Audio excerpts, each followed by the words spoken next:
The final college football playoff ranking is here, and oh boy, is it controversial. Let's talk about whether or not the committee got it right. Start with, I don't envy this committee at all. There was nothing they could do that was going to make everybody happy. Somebody was going to be extremely mad no matter what they did, and probably rightfully so. So let's just get that out of the way. But the first 5 seeds, I have absolutely no problems with. Ohio State being number 2 is the only thing that even really surprised me, and I absolutely respect that. A 3-point loss to the number 1 team in the country should not drop you very far.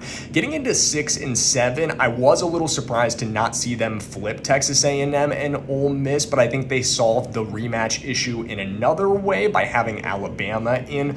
But then they also kind of didn't at the same time. I think we were worried about Notre Dame rematching with Texas A&M, but they kicked that out to instead have rematches of Ole Miss and Tulane and Oklahoma and Alabama, which they stated they were going to try to avoid as many rematches as humanly possible. So failure there.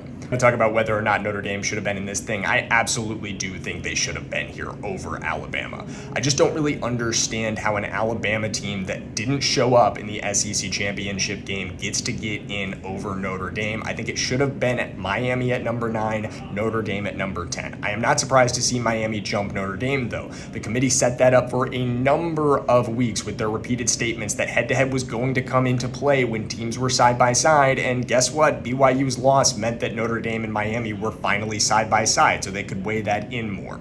Last point I'll make on this, JMU and Tulane are not the teams that you should be angry at if you are a Notre Dame fan. I do not think that we should get rid of the G5's representation. That is an absolutely horrible decision that devalues the college football season for millions and millions of people. Things have never been as equal opportunity for G5 teams as they are right now, and I don't know why you would want to get rid of it.